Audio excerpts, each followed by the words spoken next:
Hello दोस्तों, नमस्कार। आज हम ग्रुप डी के 21 दिसंबर के मैथ्स के क्वेश्चंस लिए हैं और आप भाई वीडियो पूरा लास्ट तक देखना। अगर जो भी आप एग्जाम नहीं हुआ है तो आपको पक्का कुछ न कुछ फायदा जरूर होने वाला है।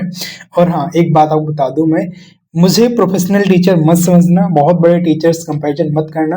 हमसे जितना हेल्प हो पा रहा है बस हम उतना आपकी हेल्प कर रहे हैं। और हाँ, मैं गारंटी लेता हूँ आपको कुछ न कुछ जरूर फायदा होगा, क्योंकि भाई क्वेश्चन सेम पैटर्न में ही फॉलो किए जा रहे हैं।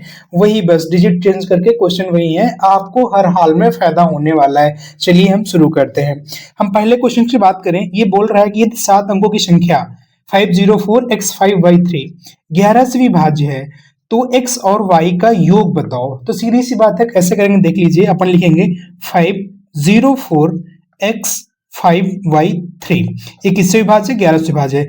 अब 11 का डिविजिबिलिटी रूल आपको पता होगा।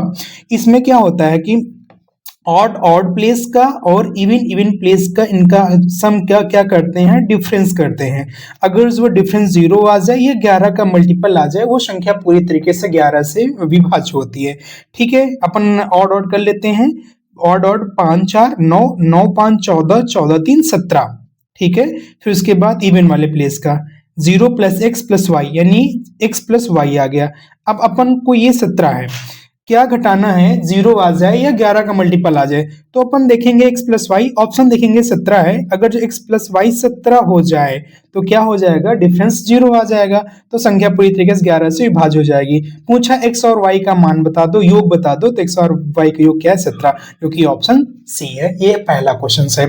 दूसरे क्वेश्चन की हम बात करें। दूसरा क्वेश्चन क्या कह रहा है? दूसरा क्वेश्चन कह रहा है कि संख्या है, हाँ ये क्वेश्चन भाई हर शिफ्ट में आ रहा है। क्वेश्चन फ्री के नंबर देख के जा रहा है, क्वेश्चन में कुछ नहीं है। बोल रहा है कि संख्या 4 7 है। संख्या 4 7 2 3 3 6 1, प्रत्येक सम अंक को 2 से विभाजित किया जाए। जैसे सम अंक ये है ना, इसको 2 को 2 से विभाजित करोगे क्या आएगा? 2 आएगा। ये सम अंक है, इसको 2 से विभाजित करोगे 1 आएगा। ये सम अंक है, 2 से विभाजित करोगे 3 आएगा। ये बोल रहा है। फिर आगे विषम में 2 जोड़ा जाए। विषम में 2 जोड़ोगे 7 में 2 जोड़ोगे 9 हो जाएगा। 3 में 2 जोड़ोगे 5 हो जाएगा। 3 में 2 जोड़ोगे 5 हो जाएगा। 1 में 2 जोड़ोगे 3 हो जाएगा। ये अपने पास नई संख्या बन गई है। बोलते तो बनी नई संख्या के सबसे बड़े और छोटे अंकों का योग। सबसे बड़ा अंक मैंने देखा 9 है, सबसे छोटा अंक 1 है। इन दोनों का बोल रहा सम बताओ, जो कि क्या आ रहा भाई? 10 आंसर आ रहा। कौन सा ऑप्शन है? ऑप्शन बी, यही राइट आंसर है। फ्री का नंबर भाई देखे जा रहा है।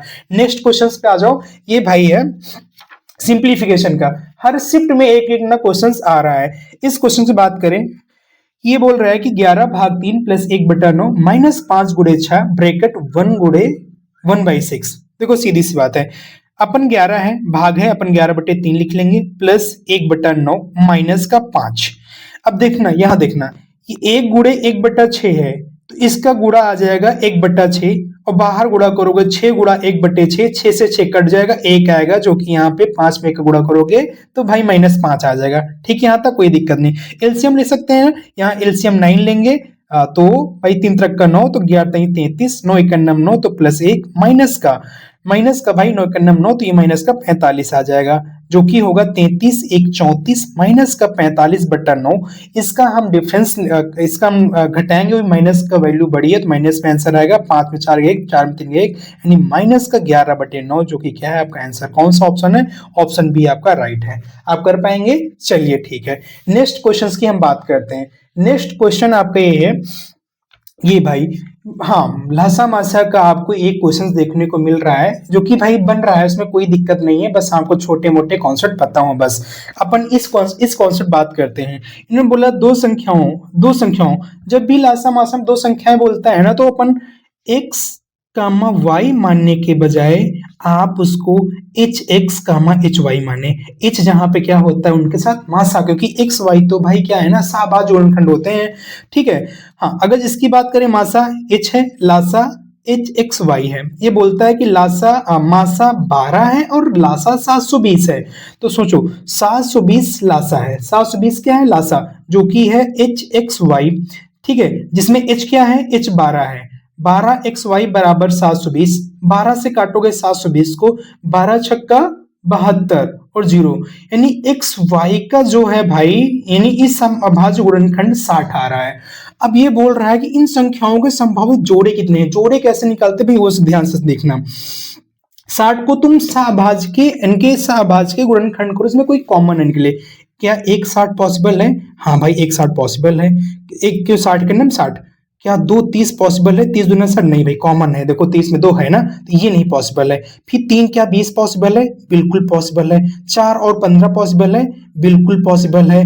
6 और 10 क्या पॉसिबल है? भाई नहीं पॉसिबल है, क्योंकि 6 और 10 में 2 कॉमन है, ठीक है। और उसके बाद 7 नहीं, 8 नहीं, 9 नहीं, 10 नहीं, फिर हाँ एक भाई 5 12 हो जाए, कौन हो जाएगा 5 12, ठीक है। इसके अलावा और कोई कॉमन दिख नहीं रहा है, तो 1 2 3 4 यानी कितने संभावित जोड़े आएंगे भाई? 4 संभावित जोड़े मिलेंगे, जो कि कौन सा ऑप्शन है? ऑप्शन आपका बी सही है। आप ऐसे निकालो कि अपन एक्स वाई निकाल रहे हैं, जो कि एक्स वाई भाई सहअभाज्य गुणनखंड है, इनके ऐसे गुणनखंड आपको बनाने हैं जिसमें से कोई कॉमन नहीं होना चाहिए। जैसे 1 60 में कोई कॉमन नहीं है, 3 20 में कोई कॉमन नहीं है, 2 30 को मैंने इसलिए नहीं लिया क्योंकि 2 और 30 30 में देखो 2 है, 2 गुणा 15, इसलिए हमने इसको नहीं लिया है।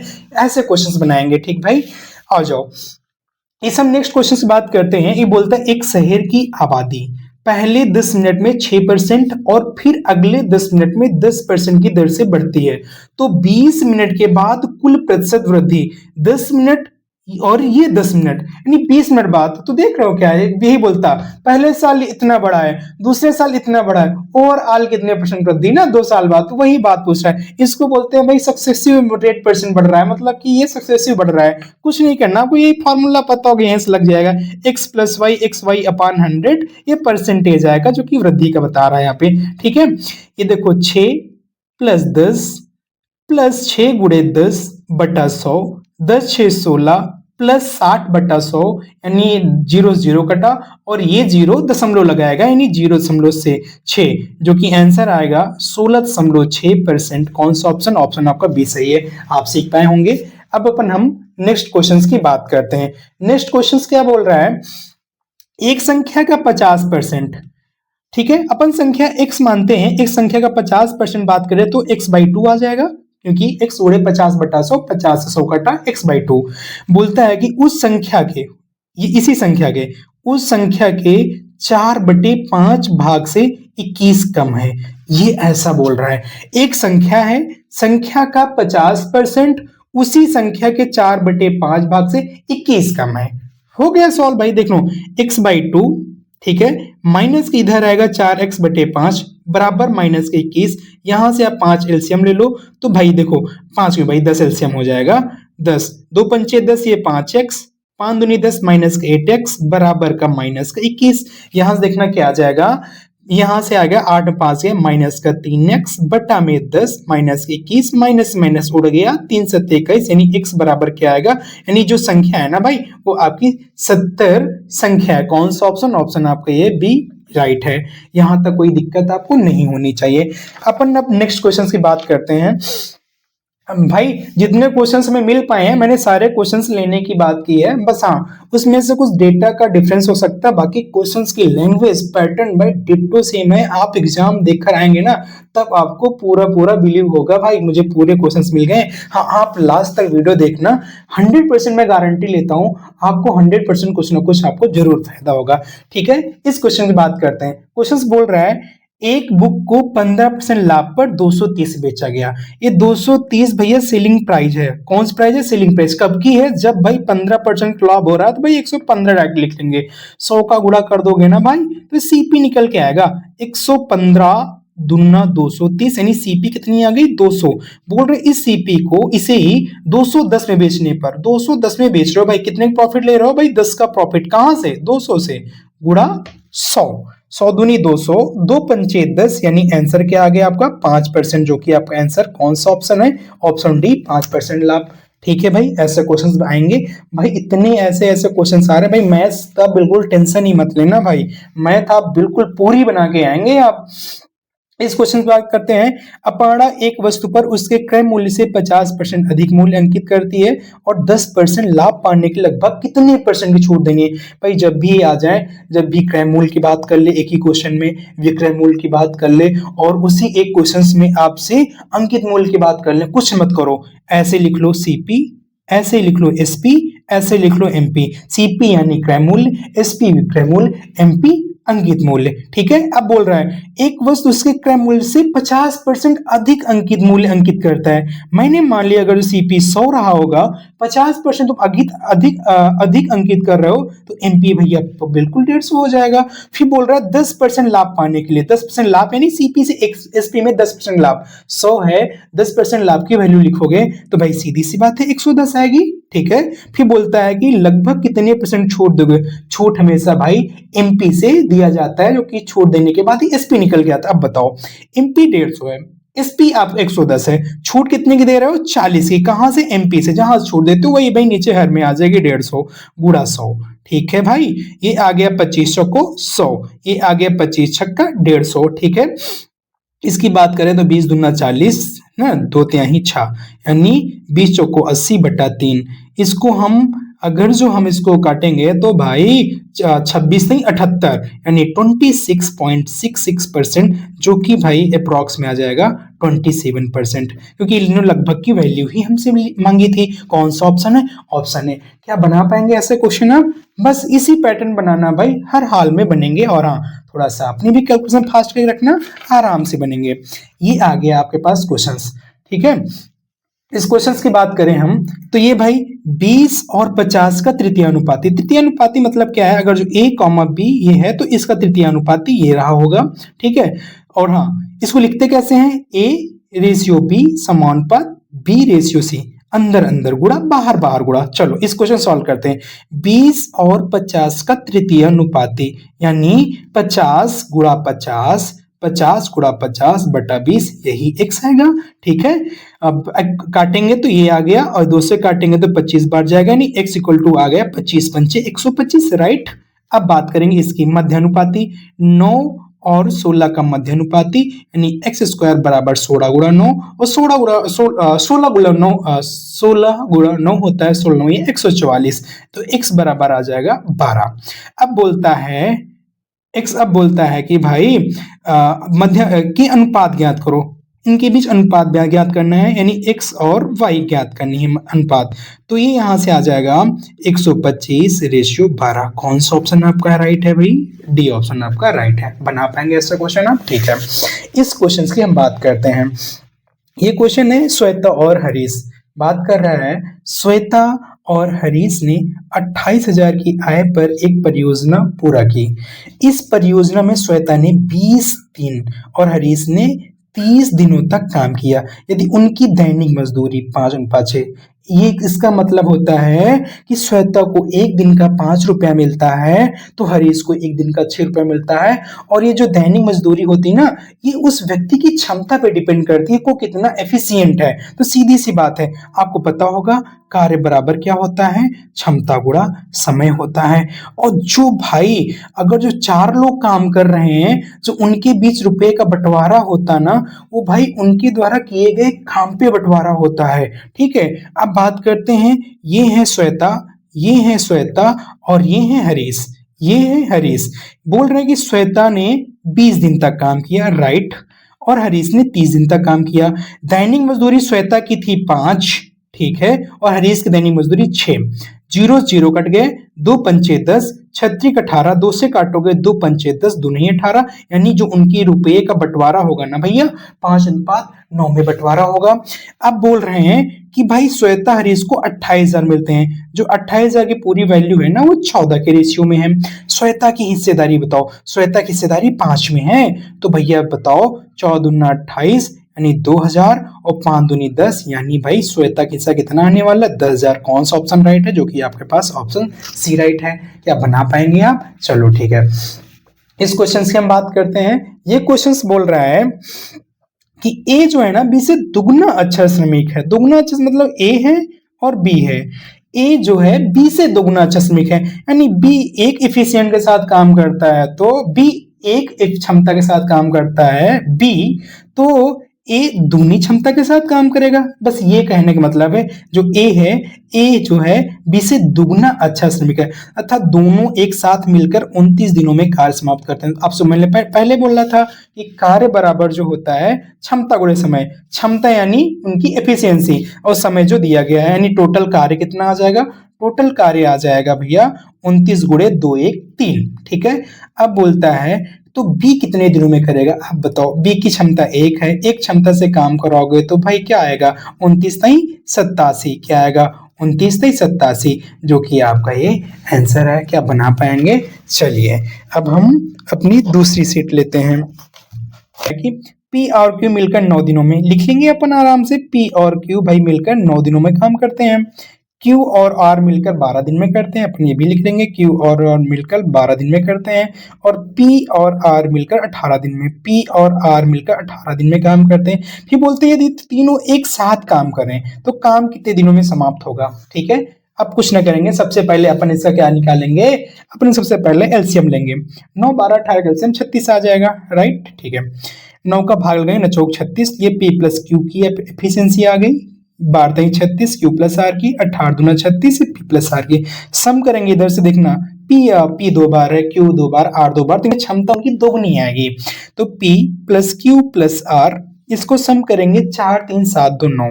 अपन हम P plus Q plus R की केवल क्षमता की बात करेंगे जो कि आएगी 9/2। अब बोलता है कि भाई ये तीनों अब इस क्षमता के साथ काम करें कितने दिन में खत्म होगा। तब सीधी सी बात देखो भाई, काम अपने पास कितना है 36 काम है, कितना काम है 36 काम को आप 9/2 यानी 9/2 दो ऊपर चले जाएगा, क्षमता के साथ कराओगे तो भाई 9 चौक 36, 4 दूनी 8, यानी भाई ये काम 8 दिन में खत्म हो जाएगा। कौन सा ऑप्शन है?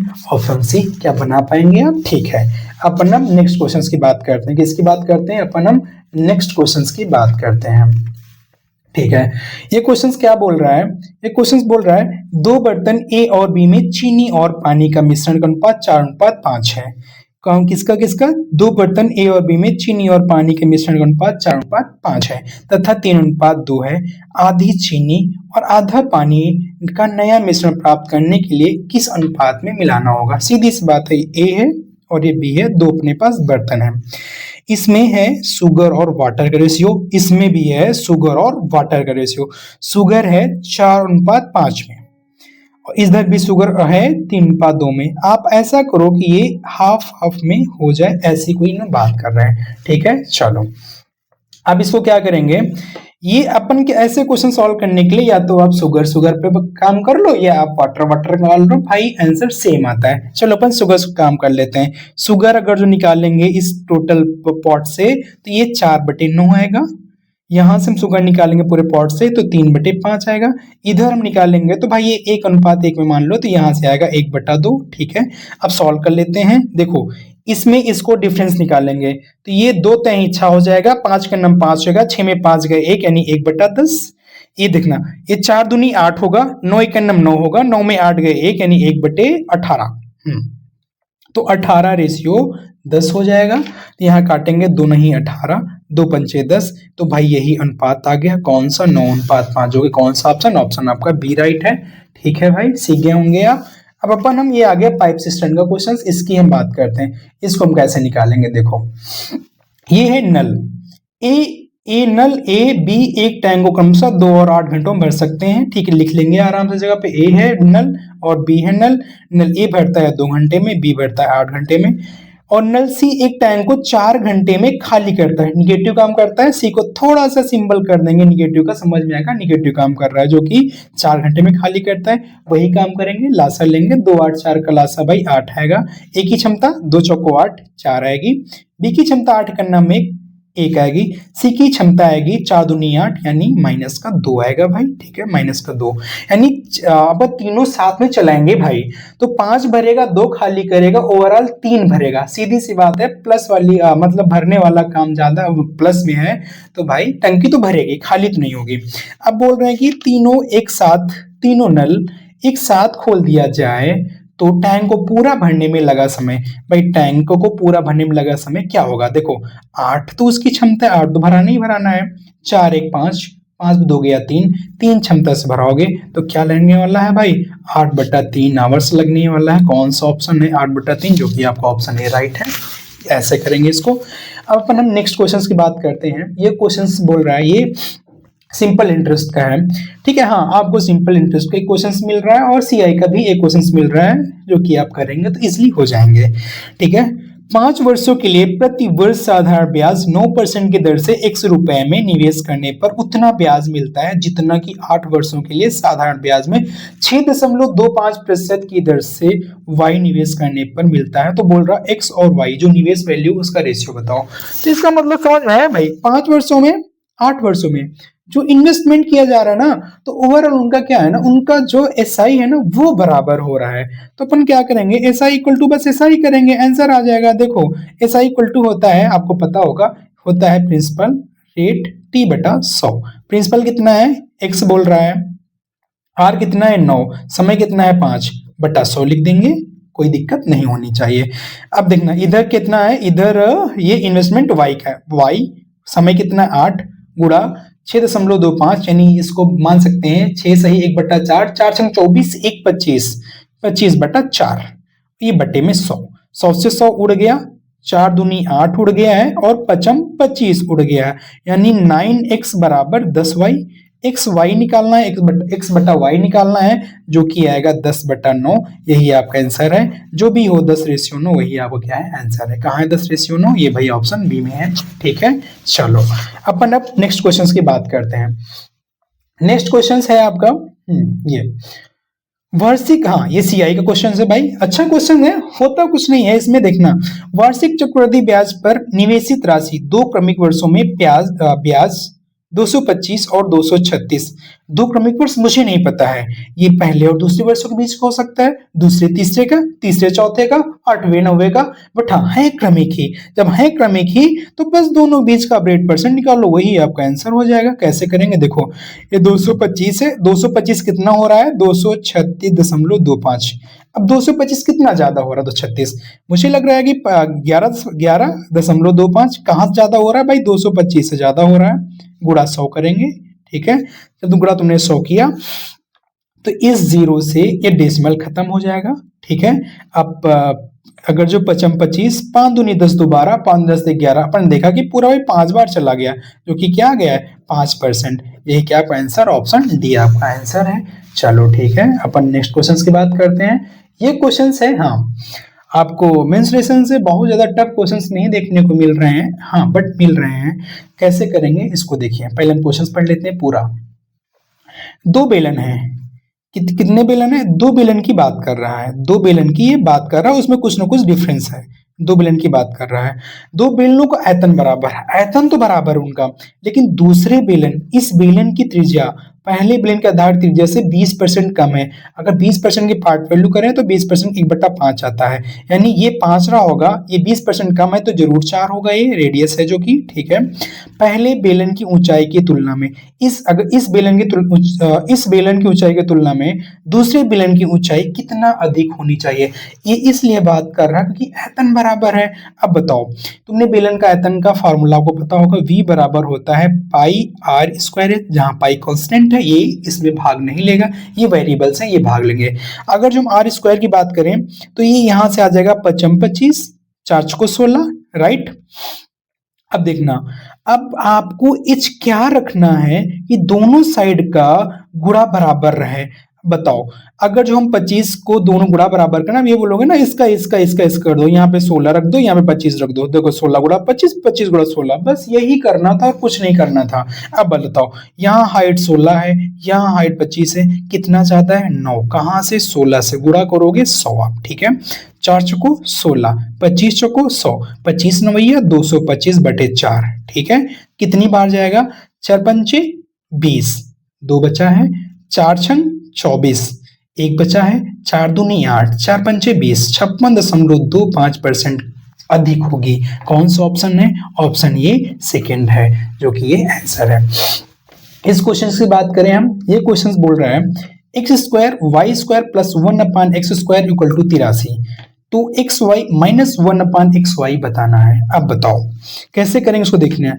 ये है माइनस की वैल्यू। अब बताओ ये अगर, तो आपको पता है ना कि भाई कोई भी माइनस की वैल्यू होती है इसका स्क्वायर करते हैं तो ये पहली वैल्यू तो दोनों प्लस की आती है, यहाँ पे होता है माइनस। तो देखो अगर जो यहाँ पे आप माइनस का 2 कर दो, यहाँ आप माइनस का 2 कर दो, जानते हो क्या बन जाएगा, ये बन जाएगा एक्स वाई माइनस का एक्स वाई माइनस 1/xy का होल स्क्वायर। 83 में 2 गया 81 आ जाएगा। दोनों साइड स्क्वायर रूट मारोगे, इधर भी स्क्वायर रूट मारोगे तो ये आ जाए X Y minus S minus 1/xy यानी इक्वल टू 9। यही आपका क्या है आंसर है। कौन सा ऑप्शन, ऑप्शन डी आपका सही है। ये ट्रिग्नोमेट्रिक है, ठीक है। इसको कैसे करेंगे देखना, ये बोल रहा है sec power 4 theta minus sec square theta equal to 3 है। आपसे क्या ज्ञात करना है, tan power 4 theta plus tan square theta equal to question mark. कैसे करेंगे देखना, अगर इसमें से देखो ये sec 4 थीटा है, ये sec स्क्वायर थीटा है, क्या यहाँ से अपन sec स्क्वायर थीटा कॉमन ले सकते हैं क्या, बिल्कुल ले सकते हैं। तुमने sec स्क्वायर थीटा यहाँ से कॉमन लिया दोनों से, तो यहाँ आ गया sec स्क्वायर थीटा माइनस का 1 और इधर आ गया इक्वल टू का 3। अब बताओ आपने एक फार्मूला पढ़ा होगा सेक स्क्वायर का, सेक स्क्वायर थीटा बराबर 1 प्लस tan स्क्वायर थीटा। इस सेक स्क्वायर थीटा में आप रख सकते हैं 1 प्लस tan स्क्वायर थीटा, एकदम रख सकते हैं। और ये सेक स्क्वायर थीटा में ये सेक स्क्वायर थीटा ये 1 इधर लाओगे तो -1 हो जाएगा जो कि ये आएगा tan स्क्वायर थीटा। बस हो गया भाई, tan स्क्वायर थीटा में गुणा करोगे तो ये आएगा tan पावर 4 थीटा और plus tan square theta equal to 3। बस यही आपसे फाइंड करने की बात कर रहा है। ऑप्शन कौन सही है, सी ऑप्शन सही जो कि 3 है। ये है स्टैटिस्टिक्स का क्वेश्चंस, ये है भाई स्टैटिस्टिक्स क्वेश्चन कि कैसे फाइंड करेंगे देखना। बहुलक बोल रहा माध्यिका, बहुला मतलब होता है इन जो डिजिट्स हैं इन डिजिट में सबसे ज्यादा बार कौन रिपीट हुआ है वही बहुलक होता है, माध्यिका होता है। माध्यिका जब भी निकालते हैं भाई, जो भी आपको दिया गया सेट है ना, उनको आप असेंडिंग या डिसेंडिंग, आरोही या अवरोही क्रम में लगा लो, बस वहां से हम माध्यिका फाइंड कर लेंगे। चलो इनको हम लगाते हैं। सबसे पहले कितना 6 कितनी बार है, 1 2 3, 6 3 बार है, 6 कामा 6 कामा 6। 7 कितनी बार है, 1 2, 7 कितनी बार है, 2 बार भाई। और 8 कितनी बार है, 1 2 3 4, 8 कितनी बार है, 4 बार। 8 8 8 कितनी है, 2 2 4 2 6 2 8 1 9, 2 2 4 2 6 2 8 1 9, ठीक है। कौन सा ज्यादा बार, 8, यानी बहुलक तो भाई 8 होने वाला है, बहुलक 8 होने वाला है। सबसे पहले बहुलक है तो बहुलक 8 कहाँ पे सबसे पहले, यही अपना ऑप्शन हो जाएगा, ठीक है। और हाँ माध्यिका यानी बीच वाली वैल्यू 4 ये 4 ये बीच में 7 आ रहा है, ये यानी यही आपका आंसर है, बहुलक 8 माध्यिका 7, ठीक है भाई। इतने क्वेश्चन हमने लिए हैं भाई। और हाँ अगर जो आपको वीडियो अच्छी लगी हो भाई, सब्सक्राइब जरूर करना, लाइक करना, और भी आपके जो भी डाउट हो आप मुझे कमेंट करें, हम उसका आपको हम जरूर जवाब जरूर देंगे, ठीक है भाई। हाँ भाई वीडियो लाइक करना और भाई सब्सक्राइब करना, आपको हम ऐसी हेल्पफुल वीडियो देते रहेंगे। और मेरा पढ़ाने का टेक्निक कैसा लगा है, मेरा मतलब पढ़ाने की स्किल्स कैसी है वो मुझे बताना भाई। कोई मैं प्रोफेशनल टीचर नहीं हूँ, बट मैं थोड़ा सा ट्राई किया हूँ कि मैं जो क्वेश्चंस मिले हैं मुझे, मैं आपको बताऊं। आपको भाई मेरी वजह से 2 4 5 नंबर मिल जाए तो भाई कितनी अच्छी बात रहेगी भाई। चलो ठीक है भाई, थैंक यू, जय हिंद।